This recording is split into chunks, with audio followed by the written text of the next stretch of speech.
한국에서 그 된장을 만들려면 그 메주를 써야 되지 않습니까? 근데 메주를 쓸 때의 재료가 콩입니다. 근데 어떤 사람은 이렇게 얘기합니다. 저 사람이 말할 때 메주를 갖고 콩을 쓴다고 해도 못 믿겠다는 사람이 있습니다. 또 어떤 사람은 팥을 가지고 메주를 쓴다고 해도 그 사람의 말을 믿는 사람도 있습니다. 분명히 메주는 콩으로 써야 됩니다. 그런데 그 사람의 말을 믿을 수가 없다는 거예요. 팥으로는 메주를 쓸 수 없습니다. 그런데도 그 사람이 말한 팥으로 쓴다고 하면 메주도 될 수 있다라고 믿어주는 거예요. 중요한 것은 말이 중요한 것이 아니라, 재료가 중요한 것이 아니라 그 말하는 사람의 인격이 중요한 것이죠. 어떤 사람은 하나의 약속 때문에 일평생을 그 약속을 기다리면서 삶을 사는 분도 보았습니다.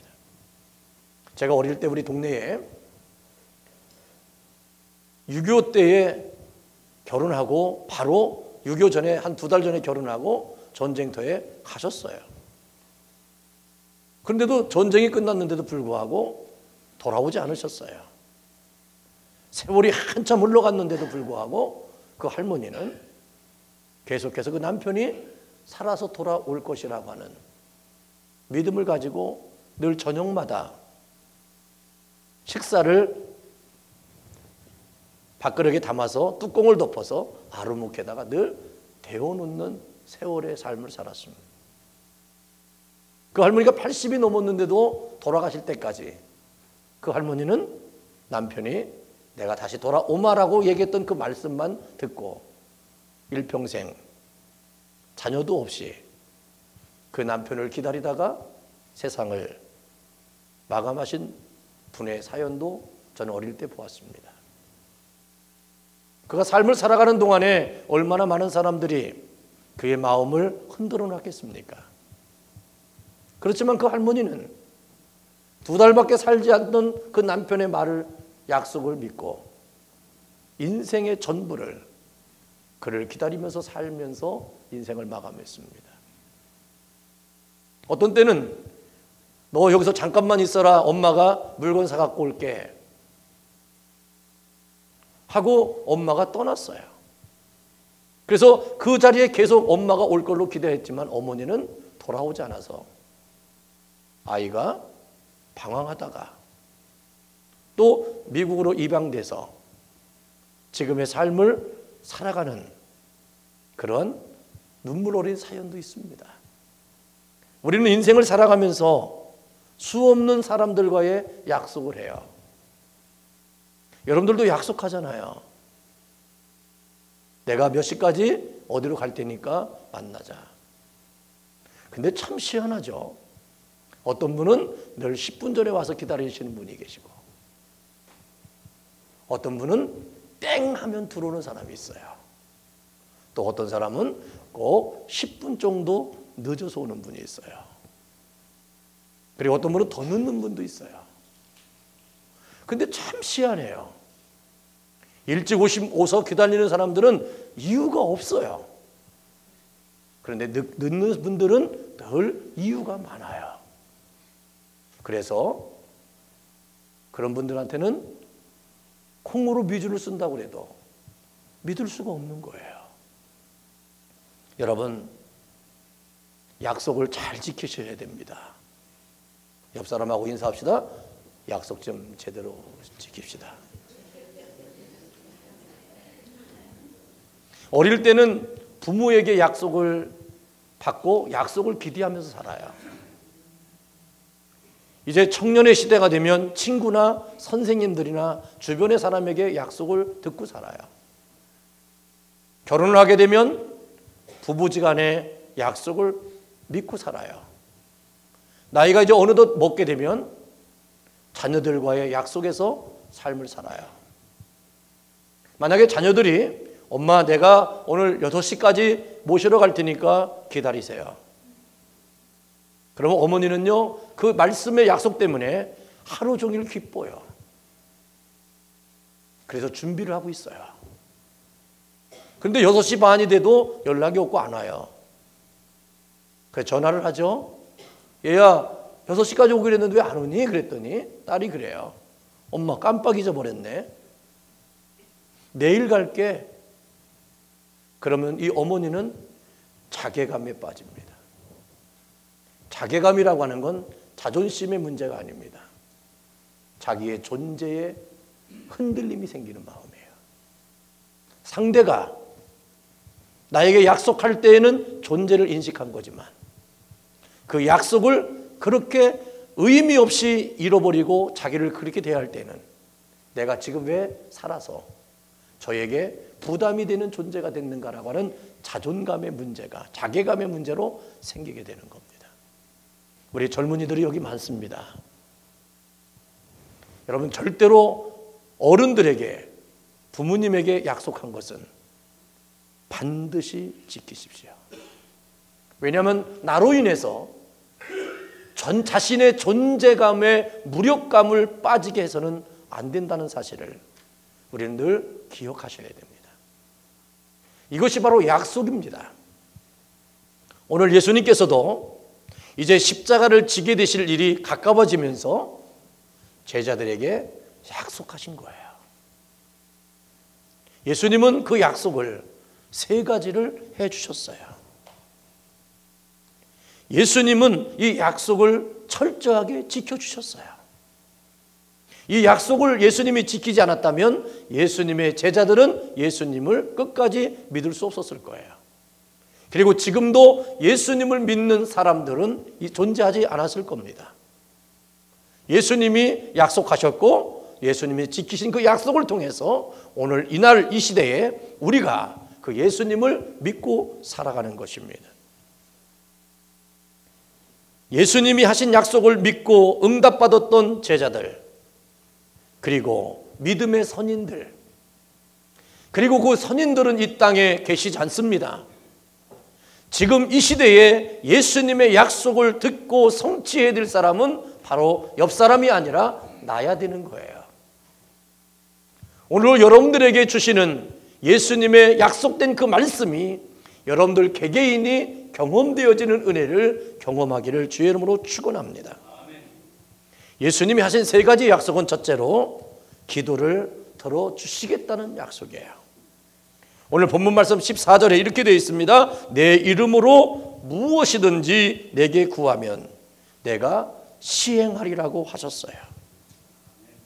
진실한 기도는 평범한 사람도 위대한 능력자로 만들어 드립니다. 우리의 기도는 진실한 기도가 되어야 돼요. 이 진실한 기도는 여러분들을 더 새로운 사람으로 하나님의 거룩한 능력의 역사를 이룰 수 있는 은총을 경험하는 사람이 되는 거예요. 그래서 바울이 고백한 것처럼 내게 능력 주시는 자 안에서 내가 모든 것을 할 수 있음에 대한 존재로 변화된 것을 고백할 수 있다는 것입니다. 엘리야가 기적의 선지자가 된 것은 특별한 능력과 성정을 가졌기 때문이 아니라고 성경은 기록합니다. 그는 실수했습니다. 그리고 얼마나 그는 낙심해서 하나님 차라리 나를 죽여달라고 요청할 만큼 낙심의 마음이 그 안에 가득 찼었습니다. 그리고 엘리야는 우리와 마찬가지로 방황의 세월을 보냈습니다. 그럼에도 불구하고 수많은 기적을 행하고 하나님께 쓰이는 선지자가 될 수 있었던 이유는 간절한 믿음의 기도 때문이었습니다. 하나님의 놀라우신 역사를 이루고 하나님의 역사에 기록한 위대하게 쓰임받은 사람들의 모든 공통점은 자기의 능력이 아니었었어요. 하나님의 능력으로 덧입힘 받았어요. 근데 그 덧입힘 받은 그 역사의 출발점이 뭐였냐면 그들은 하나님 앞에 진실한 기도의 사람이었다는 것입니다. 야고보서 5장 17절로 18절에 보면 엘리야는 우리와 성정이 같은 사람이로되 저가 비 오지 않기를 간절히 기도한즉 3년 6개월 동안 땅에 비가 오지 아니하고 다시 기도한즉 하늘이 비를 주고 땅이 열매를 내었느니라고 말씀합니다. 예수님의 이름으로 기도한다는 것은 예수님의 이름으로 기도를 끝내는 것 이상의 의미가 있다는 것입니다. 우리는 다 알고 있어요. 기도할 때에 예수의 이름으로 기도하라. 그리고 마지막에 예수님의 이름으로 기도합니다 하고 아멘 하라는 겁니다. 그러나 그것만으로 그것이 바로 진실한 기도가 아니라는 것을 우리는 생각해야 된다는 것입니다. 예수님이 원하시는 것을 구하고 예수님의 이름에 누가 되지 않도록 하나님의 뜻대로 구하라는 뜻입니다. 어떤 사람이 이렇게 기도합니다. 하나님, 나는 너무나도 억울합니다. 그러니 나의 억울함을 풀어주시고 저에게 하나님께서 복수하여 주시옵소서. 예수님의 이름으로 기도합니다라고 했을 때 여러분들이 하나님이라면 그렇게 기도한 예수의 이름으로 기도한 기도를 응답해 주시겠습니까? 성경은 분명히 원수를 갚는 거나 복수하는 것은 우리가 원하는 것으로 되는 것이 아니라고 그랬습니다. 우리에게 주시는 사명은 그럼에도 불구하고 너는 사랑하라는 겁니다. 여러분, 나는 억울합니다. 나는 저를 원수와 같이 생각합니다. 나는 복수할 수 없습니다. 말씀에 의지하여 나는 그를 사랑할 수밖에 없습니다. 내가 사랑해야 되는데 어떻게 사랑해야 됩니까? 라고 간절히 엎드려 기도하는 것이 예수님의 이름으로 진실하게 기도하는 거예요. 복수해 주십시오. 예수님의 이름으로 기도합니다. 아멘 하는 것으로 주의 응답을 기다린다는 것은 어리석은 겁니다. 또 어떤 사람이 이렇게 기도합니다. 복권을 하나 사고, 하나님, 내가 오늘 성령의 감동을 받고 복권을 하나 샀습니다. 그러하오니 복권에 당첨되게 하여 주옵소서. 그리고 거기다 덧붙입니다. 하나님, 내가 11조를 반드시 드리겠습니다. 예수님의 이름으로 기도합니다 하면, 그리고 아멘까지 했어요. 그럼 여러분들 그런 사람에게 복권이 당첨되도록 하나님이 도와주시겠습니까? 따라합시다. 아닙니다. 여러분도 아니라고 할 거 아니에요. 이 사람에게는 10분의 1을 드리는 거에 있잖아요. 10분의 9를 소유하는 데 있어요. 그는 숨겼어요. 예수의 이름으로 거룩하게 기도한 것처럼 얘기했지만 그의 불려진 예수님의 이름은 믿음의 기도가 아니라 예수님의 이름을 빙자하여 자기의 목적과 욕망을 이루려고 했다는 사실 앞에 우리는 기도에 대한 응답을 이룰 수 없다라고 우리는 얘기할 수 있는 것입니다. 그러므로 우리는 하나님의 뜻과 원리에 합당한 기도를 드려야 하기에 예수님을 사랑하고 말씀에 순종하는 삶은 기도 응답의 필수 조건이라는 사실을 먼저 기억해야 됩니다. 그래서 오늘 본문 말씀 21절에 보면 나의 계명을 가지고 지키는 자라야 나를 사랑하는 자니 나를 사랑하는 자는 내 아버지께 사랑을 받을 것이요 나도 그를 사랑하여 그에게 나를 나타내리라. 하나님이 사랑하는 사람, 예수님이 사랑하는 사람은요 나타나게 되어 있어요. 그 사람을 높이는 게 아니에요.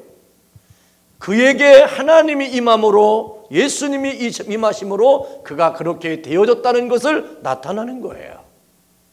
요셉이 보디발의 집에 종살이로 들어갔을 때 요셉이 하나님과 함께하는 것을 보므로 요셉이 보디발에게 모든 것을 자기의 모든 가정의 일들을 맡겼어요. 그때 성경은 이렇게 기록합니다. 하나님이 요셉과 함께함으로 보디발을 위하여 요셉이 손을 닿는 곳마다 형통하게 하셨더라. 여러분, 나 때문에 내가 예수님 믿는 것 때문에 누가 잘 되는 것을 시기하지 마십시오.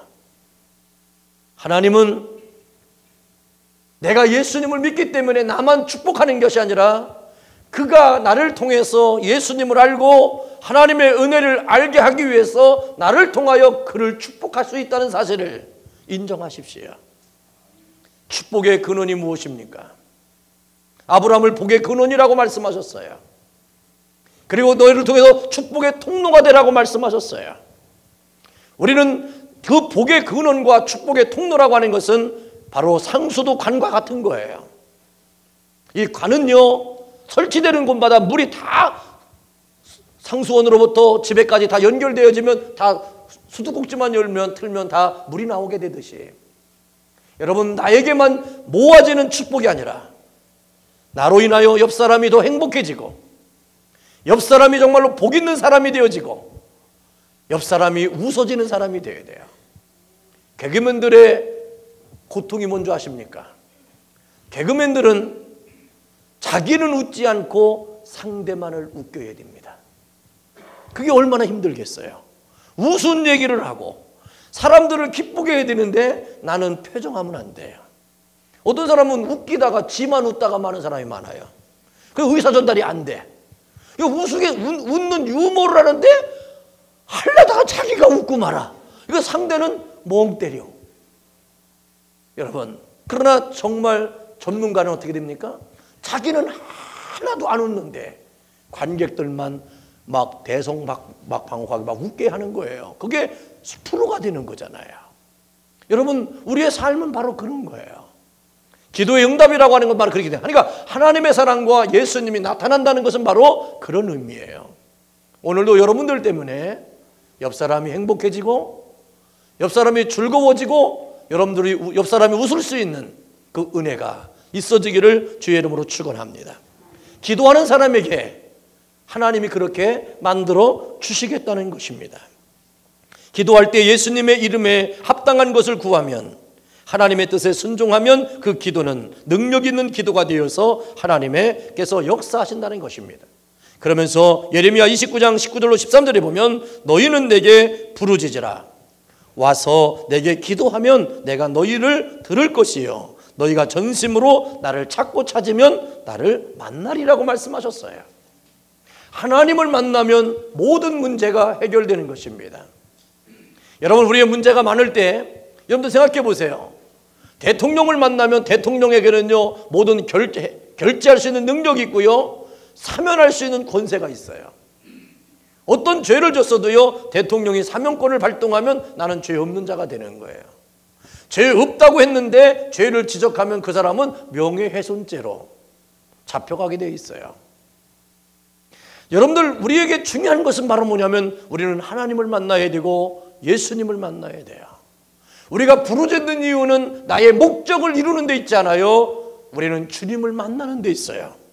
그래서 예레미야 33장 2절로 3절에 보면, 이 일을 행하는 여호와, 그것을 지어 성취하는 여호와, 그 이름을 여호와는 이가 이같이 이르노니, 너는 내게 부르짖으라. 내가 내게 응답하겠고, 네가 알지 못하는 크고 비밀한 일을 내게 보이리라고 말씀하셨어요. 기도하는 사람에게는요, 장래의 소망이 보이는 거예요. 하나님의 거룩한 꿈과 비전을 갖게 되어 있어요. 기도하게 되면 지금으로 내가 절망하고 낙심하지 않습니다. 하나님의 장래의 소망을 열어주셔요. 그래서 예레미야 33장 2절로 3절의 말씀은, 일을 이루시고 일을 성취하시고 일을 완성해 나가시는 하나님께서 기도하는 자에게 응답해 주시겠고, 네가 알지 못하는 크고 비밀한 일을 내게 보이리라고 말씀하셨어요. 그래서 기도하면요, 캄캄하고 앞이 안 보여도 기도하면 활짝 열리는 거예요. 내가 무엇을 어떻게 할지를 모르는 절망감에서도요, 기도하게 되면 우리에게 빛이 들어와요. 하나님께서 다 열어주셔요. 여러분, 그래서 기도하는 것이 얼마나 기쁨이고 감격인지를 몰라요. 그래서 요한복음 15장 7절에 너희가 내 안에 거하고 내 말이 너희 안에 거하면 무엇이든지 원하는 대로 구하라. 그리하면 이루리라고 말씀하셨어요. 그리고 요한복음 15장 16절에 보면, 너희가 나를 택한 것이 아니요 내가 너희를 택하여 세웠나니, 이는 너희가 가서 과실을 맺게 하고 또 너희 과실이 항상 있게 하여 내 이름으로 아버지께 무엇을 구하든지 다 받게 하려 함이니라. 다 이루시고 다 받게 된다는 거예요. 그러니 여러분, 기도를 안 할 수가 없잖아요. 그래서 사무엘은 이렇게 고백합니다. 내가 하나님께 기도하지 않는 건 죄라는 거예요. 내가 여호와께 기도하지 않는 죄를 범하지 않겠다라고 사무엘은 고백하는 거예요. 그래서 옛날에 이렇게 차에 타보면 이렇게 스티커를 붙여주잖아요. 그래가지고 이렇게 기도하는, 무릎 꿇고 기도하는 손이 있어요. 오늘도 무사히. 그 기도하는 사람이 누굴까요? 사무엘이에요. 나는 어릴 때 예수님인 줄 알았어요. 근데 나중에 알아보니까 사무엘이에요. 오늘도 무사히라고 하는 것을 지켜나가는 것은 당신이 기도할 때라는 겁니다.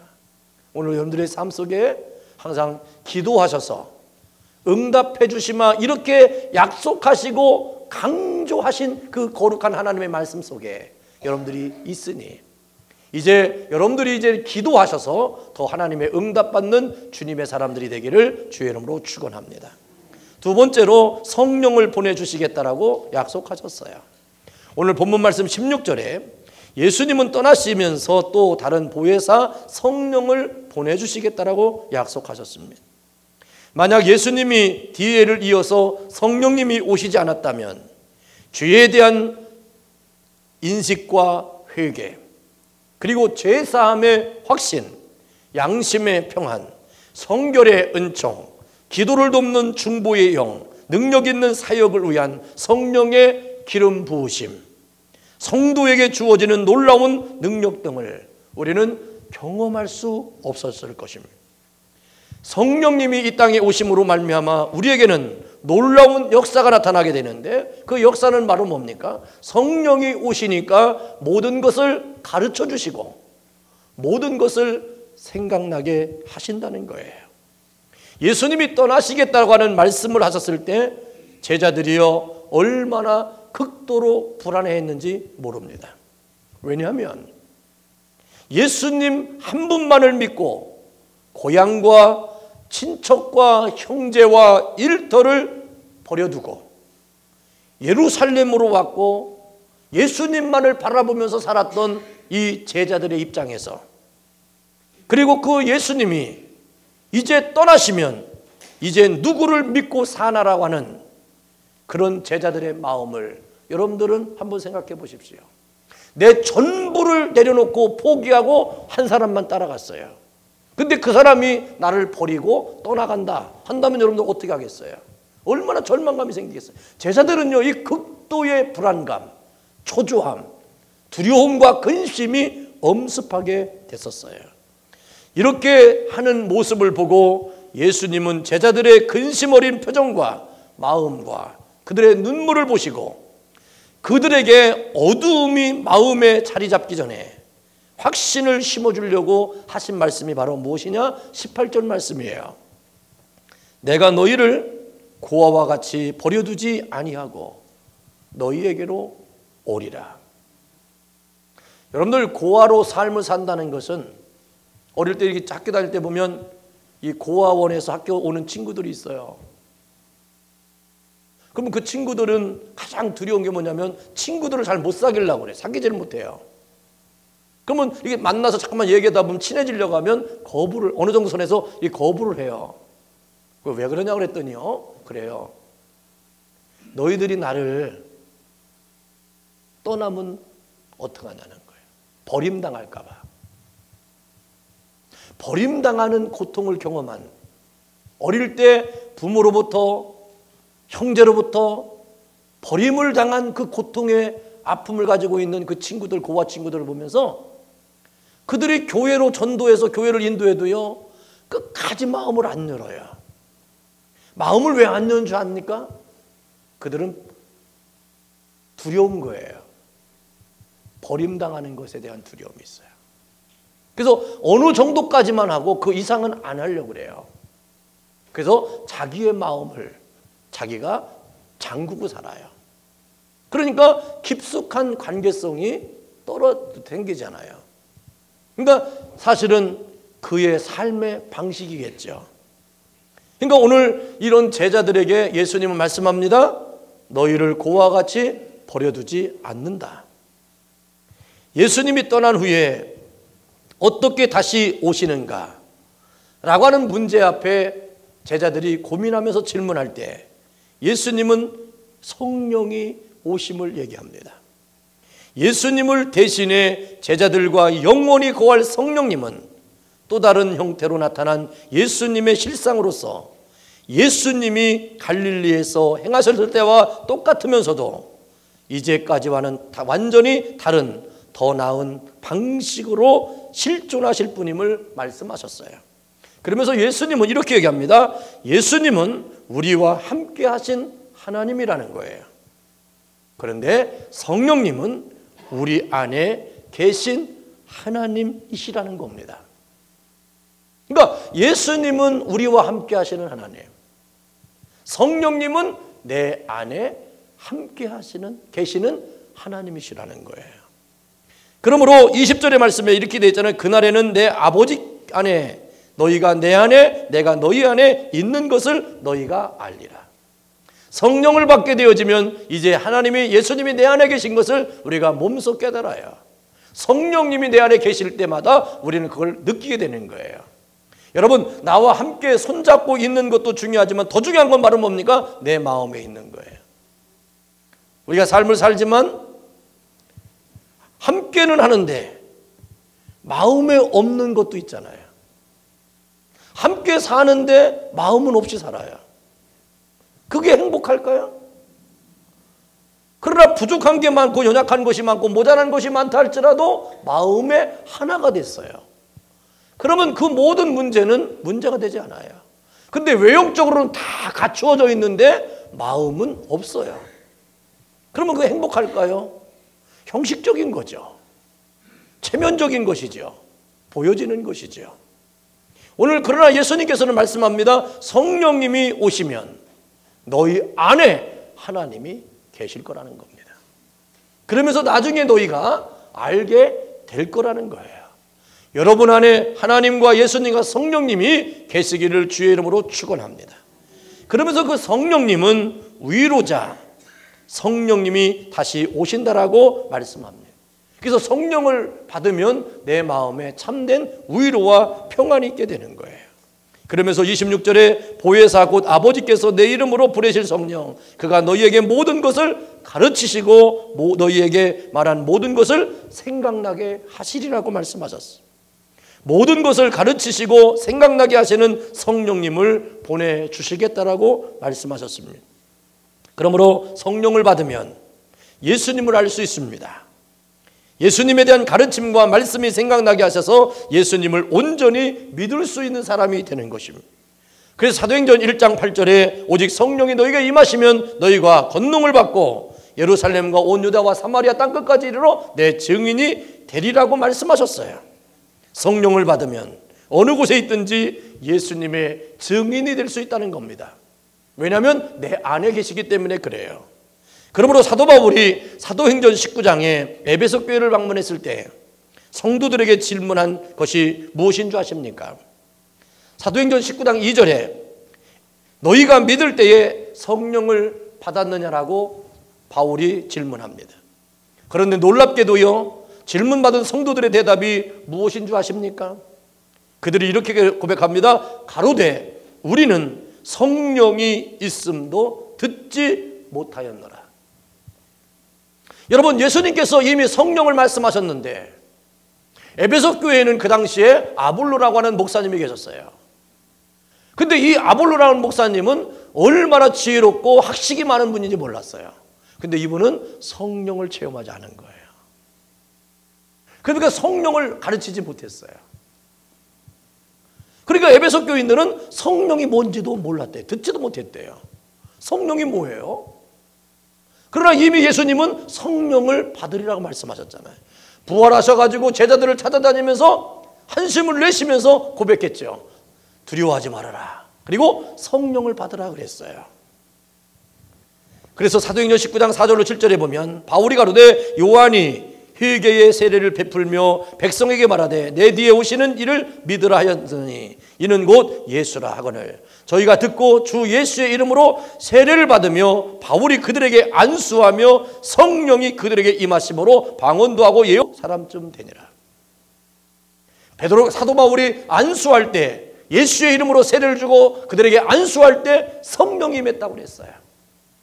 사도행전 10장에도 보면 고넬료의 집에 베드로가 신방을 가서 예배를 드릴 때 그들에게 안수함에 성령이 임했다고 말씀하셨어요. 여러분, 우리는 성령을 받아야 됩니다. 그래야 여러분들 참된 위로가 있어요. 그래서 성령이 여러분들 안에 있으면요, 우리는요 평안한 겁니다. 성령을 받으면 내 영혼 평안해. 모든 내게 능력 주시는 모든 것에서의 삶을 우리가 권세 있게 능력 있게 삶을 살아갈 수 있어요. 그러므로 사랑하는 성도 여러분, 우리 모두 성령 충만히 받으셔서 능력 있는 그리스도인이 되기를 주님의 이름으로 축원합니다. 마지막으로 평안을 내려주겠다라고 약속하셨어요. 예수님이 주는 평안은 세상이 주는 평안과 질이 다릅니다. 세상적인 평안은 문제에서 해방되는 것으로서 해결보다는 도피에 가까운 근본적인 평안 대신에 일시적인 평안만을 주는 거예요. 세상적인 문제는요, 해결되어지면 또 다른 문제가 생겨요. 그래서 우리는 잠깐 순간순간마다 그 사건을 잊어버리고 무마하고 잊어버리려고 하고 그냥 억지로 내 마음에 그냥 마음을 그냥 다져먹는 거예요. 우리가 다져먹는다고 해서 평안이 들어오는 것이 아니지 않습니까? 그런데 예수님이 주는 평안은 환경의 지배를 받지 않거든 초자연적이고 지속적이고 부작용이 없는 평안이기에 위대한 영적인 영혼의 안식이 있습니다. 또한 예수님이 주시는 평안은 근심과 두려움을 사라지게 만듭니다. 예수님이 주신 평안을 얻으려면 예수님을 믿고 우리는 거듭나야 돼요. 참 평안은 외부에서 주어지는 것보다 거듭난 사람이 마음에서 일어나는 거예요. 그래서 예수님께서 말씀하시죠. 내 평안을 너희에게 주노라 그랬어요. 예수님이 주시는 평안을 받을 수 있는 사람은 거듭난 사람인 거예요. 말씀이 내 안에 있는 사람, 영으로 새로운 사람. 그래서 내가 하나님의 거룩함으로 내재되어 새로운 피조물로 새로워진 사람에게 예수님의 평안이 임한다는 것입니다. 또한 하나님의 영광이란 삶의 목적이 분명한 사람에게 주어지는 겁니다. 자신의 비전이 아닌 하나님의 거룩한 비전을 가지고 일을 해야 그것이 하나님께서 역사하셔서 놀라운 일들을 이루시는 거예요. 그러므로 내 마음속에 하나님의 비전이 있어야 돼요. 하나님이 나를 통해서 이루고자 하시는 일들이 있어야 내 안에 주님의 평안이 임재한다는 거예요. 왜냐하면 하나님의 비전, 하나님의 거룩한 일을 이루기 위해서는 엄청난 일들을 당해야 되거든요. 그 일들을 이루어가는 과정 속에 우리는 주님이 주시는 그 평안함이 내 안에 내재할 때 그 모든 것을 다스릴 수 있는 것입니다. 공중권세 잡은 어둠의 영은 근심과 두려움을 우리에게 심어주거든요. 그러나 그 모든 것을 담당하고 이길 수 있는 것은 예수님이 주시는 평안함이 내 안에 있어야 되는 것입니다. 그때에 내 삶의 주인은 내가 아니라 주님임을 고백하는 것입니다. 참 평안은 소속이 분명할 때 주어지기에 스스로 자원해서 하나님의 종이 되어 하나님께 매이면 내가 행복과 평안이 넘치게 되는 거예요. 그래서 여러분들의 모든 삶의 울타리를 주님께 맡기십시오. 내 소유로 삼지 말고 이것은 하나님의 것입니다. 여러분들의 생업, 여러분들의 인생, 여러분들의 자녀, 여러분들의 부모, 여러분들의 형제, 내가 만나는 모든 사람들은 다 주님의 것입니다라고 고백하셔야 돼요. 내 것으로 고백하는 그 순간부터 나는 집착하게 되고, 집착하게 되어지면 내 생각이 앞서가게 되고, 내 생각이 앞서가면 평안이 무너지고, 평안이 무너지면 근심과 두려움이 여러분들의 인생 속에 마음속에 차고 넘치게 되는 것입니다. 그래서 오늘 본문 말씀 27절에 보면 평안을 너에게 끼치노니 그랬어요. 이 끼치노니라고 하는 어원적인 표현은 뒤에 남겨두다, 유산으로 남기다라는 뜻으로서 믿는 사람들에게 주시는 이 평안은 예수님이 이 세상을 떠나시면서 남겨주신 유산과 선물이라는 겁니다. 그러므로 오늘 예수님이 이 땅에서 십자가를 지시기 전에 우리에게 마지막으로 주신 것은 바로 무엇이냐면 평안함이에요. 그리고 예수님이 부활하셔서 근심 가운데 두려움 가운데 문을 잠그고 있는 제자들에게 오셔서 하신 말씀이 뭐냐? 평안하라 그랬어요. 여러분, 이제 우리는 예수님이 여러분들에게 남겨주신 유산이에요. 그건 평안입니다. 그래서 주 안에서 항상 기뻐하라. 다시 말하노니 기뻐하라 이거예요. 우리는 이래도 살고 저래도 사는 사람이에요. 내가 성공했느냐 실패했느냐 어떻느냐 저떻느냐 우리에게는 아무런 관심이 없어요. 나는 주 안에 있습니다요. 주 안에 있는 사람에게는 주님이 이런 평안함을 주셨어요. 이 평안함이 예수님이 주시니까 우리에게는 근심과 두려움이 마음에서 자리 잡지 못하게 만들어 주셔요. 학생들도 공부하다 보면 두려움과 두려움이 얼마나 많아요. 그러나 여러분들 그건 내가 뭘 하려고 했기 때문에 그래요. 그럴 때는 냅다 그냥 잠이나 자면 되는 거예요.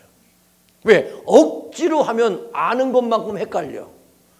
모르는 것 같고 아는 것으로만 족하여 시험을 치면 그래도 평균은 나와. 70점 나와. 근데 여기다가 그냥 막 복잡하게 막 도집어 넣으면 그 70점도 못 맞고 헷갈려. 그리고 계속 고치기만 해. 처음 쓴 게 맞는데 고치다 보니까 다 틀린 거예요. 그러니까 여러분들 걱정할 게 있어요 없어요? 아무것도 없어요. 왜요? 예수님이 우리에게 끼쳤어.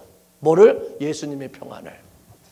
마지막으로 여러분들에게 남겨주신 예수님의 유산, 유업은 평안함이에요. 그러니까 여러분들 어떻게 해요? 행복한 사람이에요. 그러니까 여러분들이 너무 안 쓰니까 세상에 유행가 하는 사람들이 맨날 쓰는 거예요. 나는 행복합니다. 나는 이런 사람들 맨날 하잖아. 예수 안 믿는 사람도 행복하다고 난리를 치는데 여러분들이 그렇게 안 하면 안 되지. 왜? 그건 우리에게 주신 선물인데 평안함은. 이 마지막에 이 주신 이 평안함. 그래서 첫 번째 기도 응답에 대한 하나님의 예수님의 약속. 두 번째 성령을 주심으로 여러분들이 능력 있는 삶을 살게 한다는 것. 그리고 마지막으로 예수님이 주신 평안함. 이 세 가지 기도와 그 다음에 성령과 이 평안을 예수님이 약속하셨고 끝까지 지금까지 이 약속을 이루시고 여러분들에게 허락하심을 경험하셔서 정말로 이 남다른 믿음의 능력의 삶이 여러분들 안에 충만해지기를 예수님의 이름으로 축원합니다. 기도하겠습니다. 할렐루야. 아버지 하나님 감사합니다. 기도의 응답과 성령의 내재와 예수님의 평안을 모두 받고 누림으로 예수님의 승리와 축복이 우리 사랑의 교회와 온 성도들의 것이 되어서 이 세상을 살아가는 동안에 믿음의 최후의 승리자로 살아가는 주의 거룩한 백성들로 축복하여 주시기를 예수님의 이름으로 기도하옵나이다. 아멘.